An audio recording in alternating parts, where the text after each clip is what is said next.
안녕하십니까. 청라 허갑제 수학교습소 원장 허갑제입니다.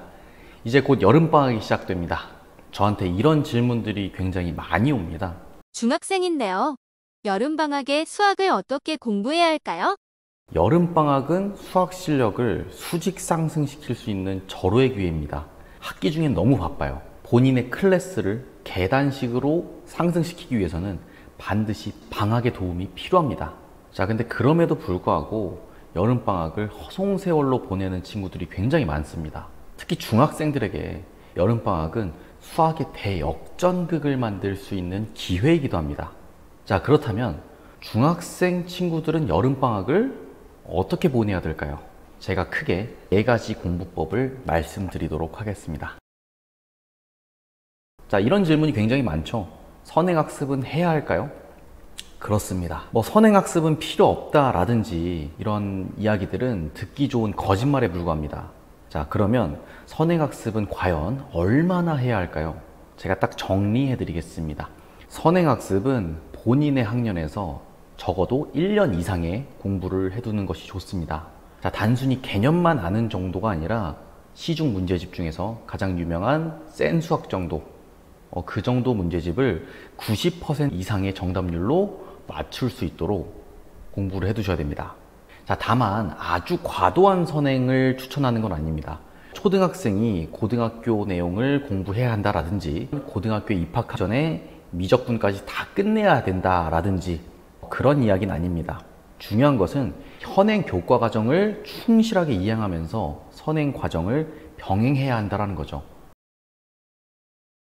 두 번째, 현행학습입니다. 현행학습에서는 심화학습이 반드시 필수입니다. 흔히 선행학습에만 매몰된 학생들은 현행 공부를 등한시하는 경향이 있습니다. 이를테면 중학교 2학년 학생이 고등학교 선행을 해요? 그러면 중학교 공부 안 하고 정작 학교 시험은 망치는 경우가 많습니다. 아, 나 지금 고등학교 과정 한다. 중학교 과정 이거 다 필요 없다. 쉬운 거다. 이런 식으로 자만에 빠지는 거죠. 본인의 현행 교과 과정에 대해서 심화 과정을 반드시 하셔야 됩니다.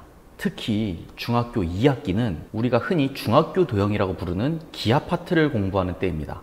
이 중학교 도형은 고등학교 교과 과정에서 새로 배우지 않아요. 자, 그런데 나중에 내신 시험이라든지 아니면 수능 시험에서 간접 출제되는 경우가 굉장히 많습니다. 중학교 때 마지막으로 배우는데 수능 때도 출제가 된단 말이죠. 반드시 이 단원을 깊게 공부해 주셔야 된다 라는 점 말씀드리도록 하겠습니다. 손풀이입니다. 모든 풀이 과정은 꼼꼼하게 손으로 써보면서 해야 합니다. 수학은 반드시 손으로 푸셔야 돼요. 어설프게 암산을 하거나 지저분하게 푸는 친구들 있죠.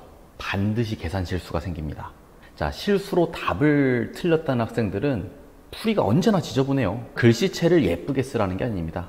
풀이의 과정을 반드시 논리정연하게 손으로 직접 써봐야 한다는 거죠. 이 허갑제 수학을 다니는 친구들은 반드시 이렇게 본인의 풀이 과정을 쓰면서 저에게 교정을 받고 있습니다.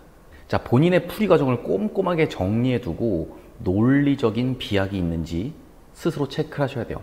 자, 그래야지 오답이 생기더라도 이게 어떠한 원인 때문에 오답이 생겼는지를 체크할 수 있거든요. 계산이 문제인지 아니면 내가 개념을 잘못 알았는지 아니면 내가 발상 자체를 못했는지에 대한 오답 유형을 분석할 수 있다는 거죠. 자, 만약에 이 과정을 혼자 하기 힘들다면 좋은 선생님을 만나는 게 좋겠죠? 네, 오시면 됩니다. 자, 4번째, 겸손함입니다. 중학교 성적은 고등학교 성적이 아니에요. 우리 애는 늘 수학이 A등급인데요. 어머니, A등급은 산술적으로 상위 40%까지 주어지는 성적입니다. 상위 40%가 고등학교에 진학하면요, 몇 등급이 되는지 계산해 보셨습니까? 4등급입니다. 바꿔서 얘기하면 고등학교 때 4등급이었던 친구들도 중학교 때는 A등급이었던 친구들이 있다라는 거죠. 중학교 때 아주 쉬운 내용으로 공부를 해놓고 절대로 자만을 하셔서는 안 됩니다. 본인의 모르는 부분을 계속 찾겠다는 마음가짐으로 공부를 해주셔야 됩니다. 자, 이래서 이 학생의 겸손함을 잡아주는 학원의 역할이 중요하겠죠? 허갑제 수학에서는 이렇게 공부시키나요? 네, 그래서 허갑지 수학 교습소의 여름방학 커리큘럼은 아래와 같습니다. 바로 공부 습관을 만드는 커리큘럼입니다. 정규 수업 시간 이외에 매일 1시부터 3시까지는 개별 수업을 진행을 합니다. 주말을 제외한 일주일에 5일 동안 2시간씩 공부를 하면서 공부하는 습관을 제대로 잡는 거죠. 자, 이렇게 매일 공부하는 습관을 만들어둔 학생들은 학기 중이 되더라도 바쁜 상황이 오더라도 공부하는 페이스가 무너지지 않습니다. 즉 공부 체력이 생기게 되는 거죠. 이제 여름방학이 얼마 남지 않았습니다. 확실하게 여름방학 성적을 향상시키고 싶다면 저희 허갑지 수학과 함께 하시면 되겠습니다.